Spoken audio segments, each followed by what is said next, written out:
welcome back to my channel. This is Christine, aka Dr. Simple Budgets, and I'm back with another video. Happy Saturday, everyone. Today is the last day of January. January is over. It's donezo, okay? I hope everyone had a wonderful month, a first month of the year.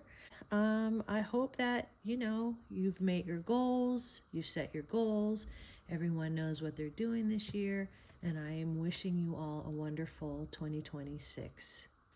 I promised you all that I would upload an AI video today, and that's what I'm getting ready to do.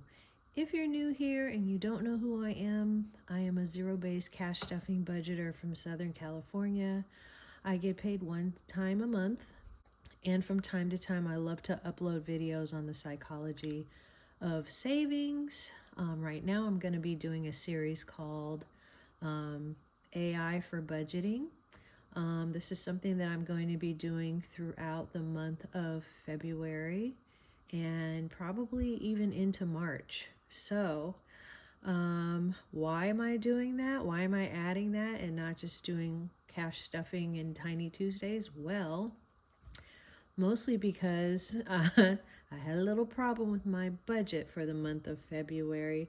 I filled out some withholding forms at work and I filled them out wrong. And my paycheck for the month of February is going to be $400 short. We'll get into that when we get to our cash stuffing. But for today, we're talking about AI.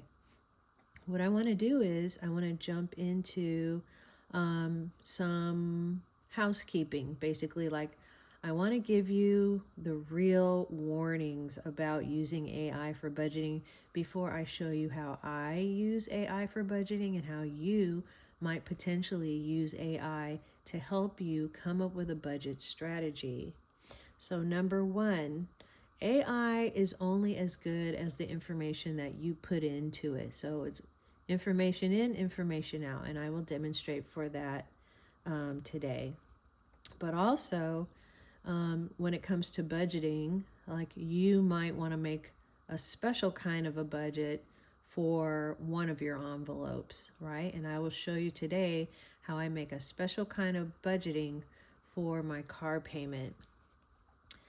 I will be uploading personal documents to the GPT, and just so you know, personal documents uploaded to a GPT are stored on OpenAI servers.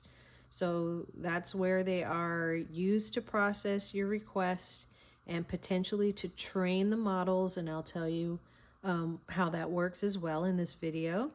And if you have not opted out, which is very easy to do, these files may be accessible to AI trainers. These are not physical people, it's just the AI trainer setup that AI is based upon, okay? And if a code interpreter is enabled, it could be downloaded as well. So just a little warning there, if you're using any kind of a GPT platform, you might want to check your data usage. So unless you did not opt out, so you need to opt out, your data is going to be used to improve OpenAI models, okay? As far as access and security goes, that data could be shared with authorized third parties such as vendors and AI trainers. And the recommendation here is to avoid uploading sensitive information, as uploaded files can sometimes be accessed or downloaded by others if the GPT is public, okay? So before you do that, now some people buy subscriptions to their AI platforms at a little nominal fee per month. That is where you're going to want to do the opt-out, all right?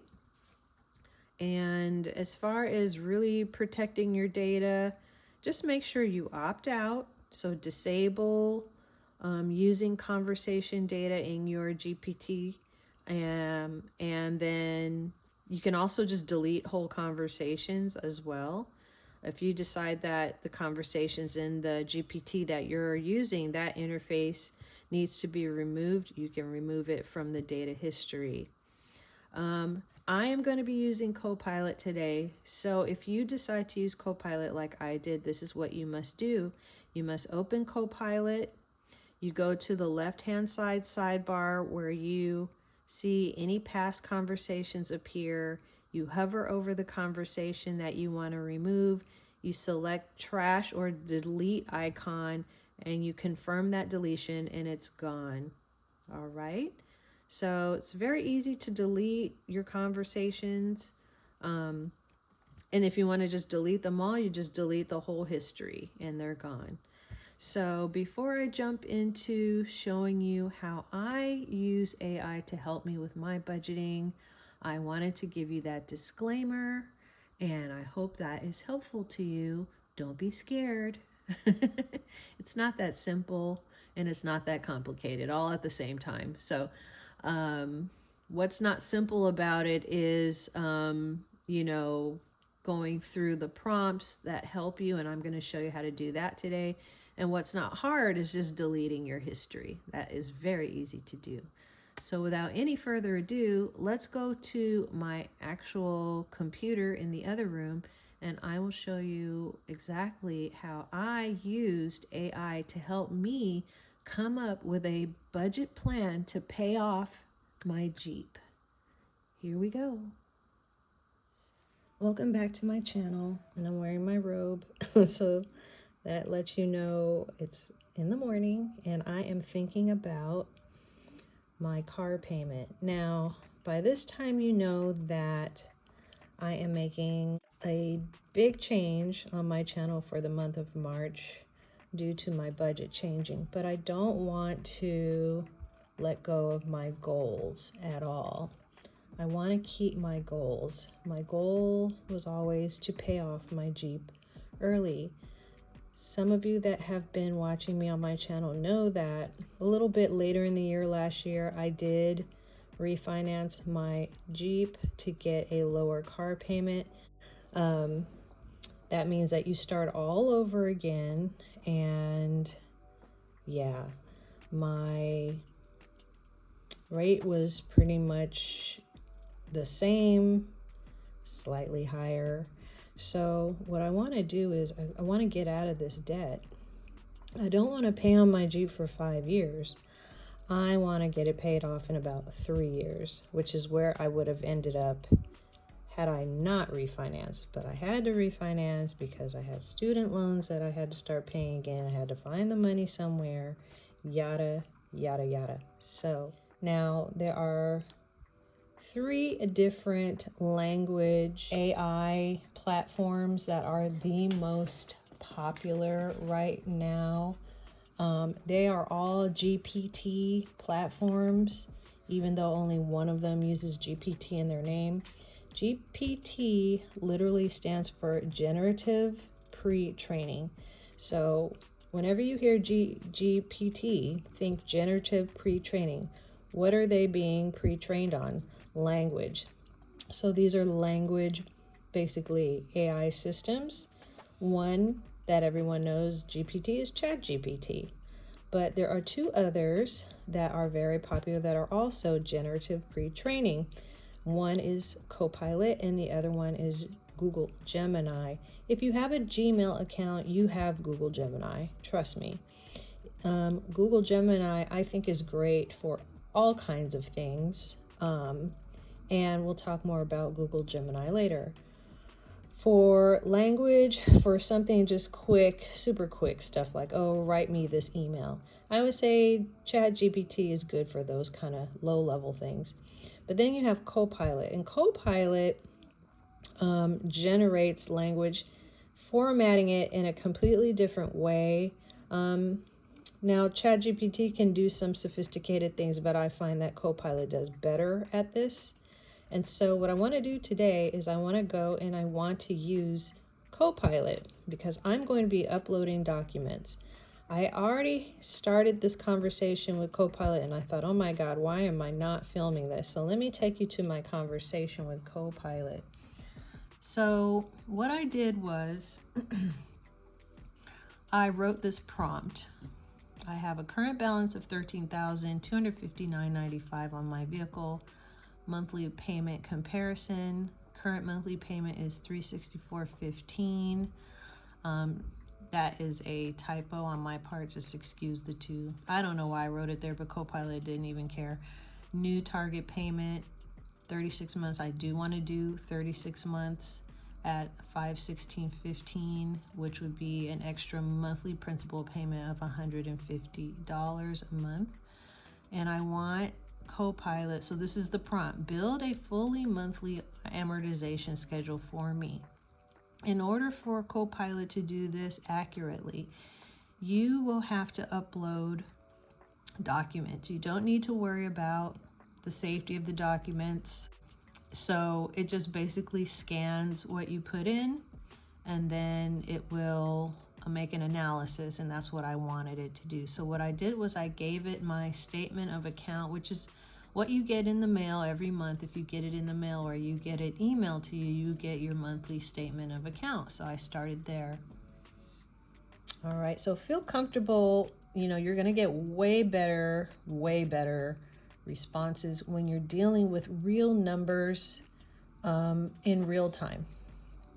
So it said, let's build a full 36-month amortization schedule based on the numbers you provided. And it started to give it to me. But what I want you all to do is not go for the output. The first thing you should do when you're using any kind of AI is you should go all the way down to the bottom where it asks you a question. Oh, here it is. Here it is. Interest rate not provided. So I use the implied rate from your recent payment, which averaged at 6.5 APR based on your October-December interest amounts. I know for a fact 6.5 APR, that's a dream come true. That is not the rate that I am financing my car. So it says, if you'd like, I can generate the schedule using a different interest rate. Yes, because your answer is not going to be accurate unless I give you the actual interest rate. So I ignored all this. I didn't even read it. I saw that and I said, let me immediately give it what it needs. So it made the schedule, but it's not based on anything real. So who cares, right? So what I did was I pulled up my refinance contract, the actual contract that I got from the company when I refinanced my car. And I wrote, here is my refinance contract, which may contain the interest rate. I don't know if it does or not. I just assume it might, but I'm going to let Copilot analyze it and let me know. So I did that, and it says you did exactly what we needed. And yes, your refinance contract does contain the interest rate. It's in the truth in lending disclosure and again in the promise to pay section. All right, so now it says, let's pull out the key number so we can build the correct amortization schedule. Now we're cooking. Now the information it's going to give me that I want to know, is my $150 going to make a difference, or am I just throwing $150 at my payment? Let me know. So then it does this really polite thing for me. It says, here's your actual interest rate. And then it says, this is the number that matters for calculating your monthly interest and building an amortization schedule. And so it tells me why it asked for that information and now what it can do with that information. So it says what this means for your amortization schedule that I asked for. Now that we have the correct rate, here are the new numbers, okay? So once again, I don't really read this too hard. I'm looking for the next prompt that it's going to give me, because maybe this isn't even as accurate as it could be. So I always look for what, AI is asking me for. And then it says the obvious, which is this will produce a very different schedule than the earlier using 6.5. Yeah, no kidding. Look at this APR. Is that 6.5? I don't think so. So it says I'm ready to build this schedule, but before I generate it, I want to confirm one detail so the schedule is exactly right. So this is the thing that it prompted me to think about. So it said, do you want the schedule to assume payments every 30 days or payments on the same day each month? For example, the 19th, which changes the daily interest slightly. It knows I make my payments on the 19th because that was probably built into my contract. Either option is fine. It just affects the interest by a small amount. Well, here's what I want to know. Okay. It told me that this is actually generating interest on a daily rate. The interest rate is already high, and then on top of that, it's going to accrue daily. It says right here, simple interest daily accrual. So I'm like, oh my God, I'm generating interest that I have to pay back on my loan on a daily rate, and I want to stop that. And I'm not sure if paying it every 30 days is better, or paying it on the 19th is better, or what. So I really had to think about that. What I really wanted to know, because I've heard people do this with their mortgage, and I do this with my student loans too, is I make 2 payments. I split my payments into 2 halves to kind of stave off the interest rate. So that is my follow-up. It's asking me, okay, how do you want me to do the schedule based on when you're going to pay it? And my question is it better to make the full payment on the same day, the 19th, or to split the payment, $364.15, and then the other $150 another day, in order to stave off the daily interest accrued? So I want to ask it this question before I proceed, and it gives me this answer. You're asking exactly the right question, because with a daily simple interest auto loan, timing matters just as much as the amount. And with your contract's interest rate, the difference is meaningful. So let's break it down. Then it gives me the short answer.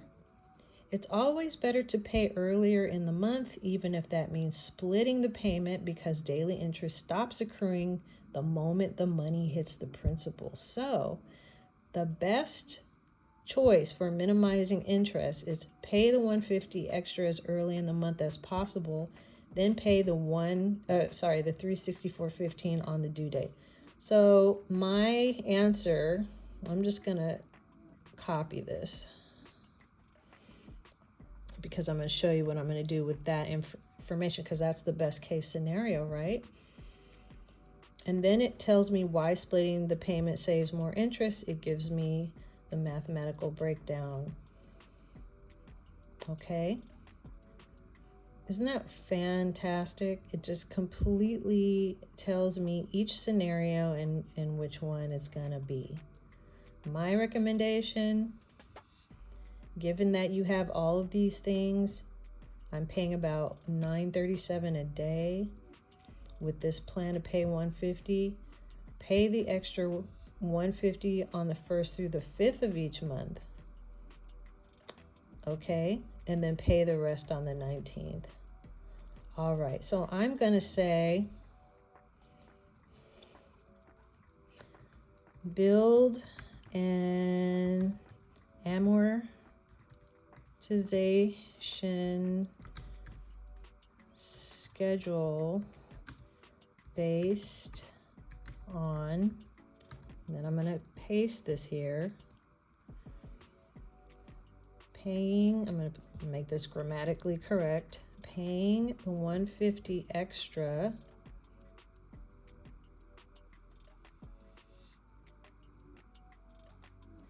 get rid of this, paying the $150 extra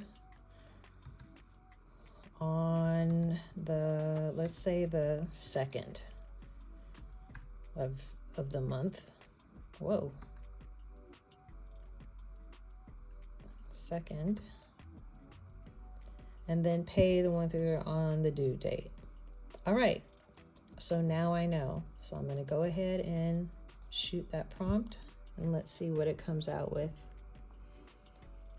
Let's build the amortization schedule using the correct contract interest rate, your current principal balance, your actual payment timing strategy, the $150 extra payment on the 2nd, and the $364.15 regular on the 19th.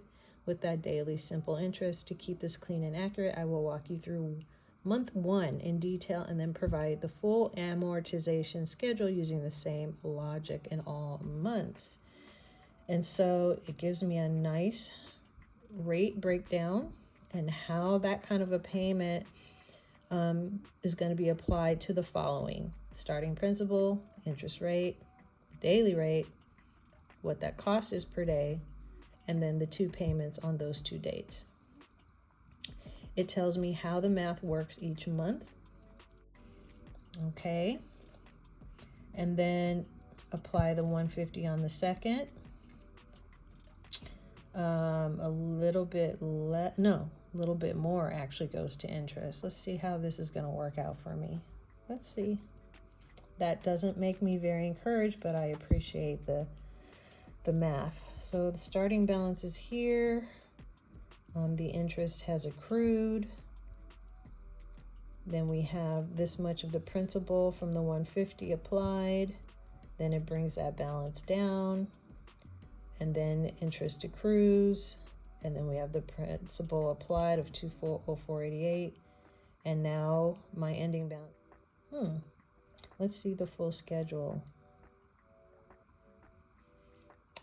This way the loan pays off in month 33. Now we know that there are 36 months in a 3-year period, so it's telling me that if I do it this way, I can actually get it paid off in less than 3 years. Did I say that right? Yeah, 36 months is 3 years. It's saying if I do it this way, I can get it paid off in less than 3 years. You eliminate 41 months of scheduled payments altogether. Wow, so I'm eliminating, so by making an extra $150 payment a month, I'm eliminating literally 41 months of scheduled payments. If I don't do it, I'm not going to get my car paid off at this time in 33 months. It would be 41 months beyond that. But if I make the extra $150 payment a month, I'm taking 41 months off. So I'm going to be saving thousands in interest compared to the contract. And that's what I want. So I not only want to pay it off early, but I want that interest to be way down as well. So I'm glad that I'm able to do this now. So this is encouraging. All right, then it breaks it down for me in a different way here. So the good thing about AI is it will give it to you in like 1 or 2 or 3 different ways, which helps you to understand the point, the learning, the data that it is trying to give to you. So here's the amortization schedule that I asked for the first year.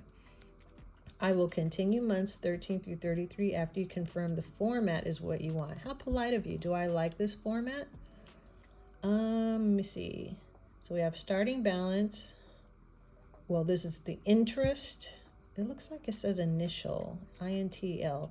But this is the interest, because it told us that earlier, that this is the interest applied. This is the principal applied. This is going to be the new balance. Then it's the new interest applied and the new principal applied. And then it brings the ending balance down. Yeah, I like this actually. This makes sense to me. If this format works for you. So I'll just say, yes, it does. Yes, it does. Great. I will continue the amortization schedule using the same structure and logic and carrying it all the way through the payoff. All right. So here's the next set of 12 months, months 13 through 24, and what the ending balance is going to look like. And then months 25 through 33, this is the payoff. Okay, Loan is fully paid off in 37 months under exact daily interest math. And so I will have my loan paid off in 37 months instead of the 74 months in the contract. Because again, I refinanced, so everything started all over again. And yeah, total interest paid approximately $2,400 to $2,600, depending on exact day count variations. I will avoid over $12,000 in interest, you guys. $12,000 I'm going to save just by paying an extra payment each month of $150. Wow. Then it goes on to tell me why this strategy works so well. Okay, so I just need the amortization schedule, to be honest with you. I'm going to go ahead and I'm going to grab all of this. So I'm just going to literally grab the whole conversation I had with it all the way up. I don't want to lose any of this because I ran through this pretty quickly with all of you. This is it. This is it. Based on the refinance contract. So I'm going to copy this. And for now, I'm just going to go ahead and I'm going to throw it here on this. Kaboom. Now, if I really want to, I can go back and I can ask it for, can you please put months 1 through 33? So I'll say, please create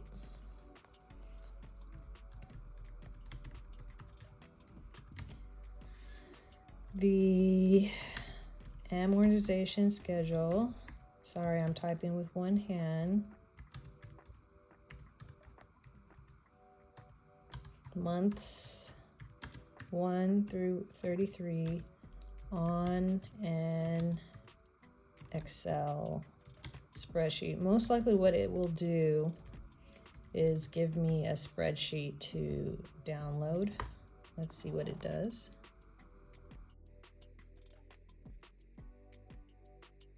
It's thinking. Because maybe I don't need all of the talk in between. Although I like all the talk in between because it explains it to me. So I will go back and read everything. But here is my Excel file. Your Excel file is ready. You can click on the card above to download the amortization schedule for months 1 through 33. I can also generate a version that includes months 34 through 37. Oh, did I forget that? Oh, yes, sorry. Yes, please include the full playoff. Yes, please create a version with months 1 through 37 full payoff. Which is what I should have said before. I don't know why I said 33. Let's see. So you see why this is so wonderful? Now listen, for me, this is fantastic because back in the day, we used to have to do all this by ourselves.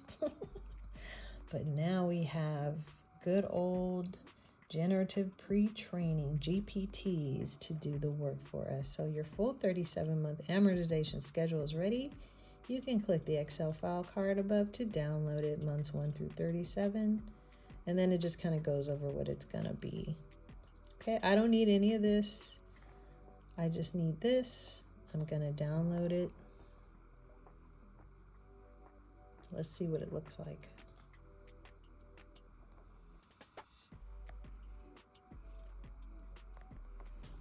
All right, kaboom. Months 1, the interest, the principal, the new balance, the interest, the principal, the new balance. Months 1 all the way down to 37 until the very last bit of it is paid off. Wow. So all I really need to do is follow this schedule.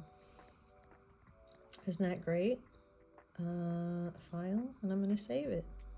Okay, don't be afraid to, get your finances under control, take control, pay off your mortgage, pay off your cars, pay off whatever it is that you have high interest rate on, or it's a long-term loan that you're working on. Use AI, use a GPT to help you figure out a budgeting plan that you can stick to that works for you. For me, $150 extra a month is all I could afford. So it helped me to come up with a solid plan. And I'm going to follow this plan, and I'm going to document me following this plan as well. So thank you so much for, oops, I'm covering the camera. Thank you so much for watching, everyone. Stay psyched for savings, and I'll see you later. Bye.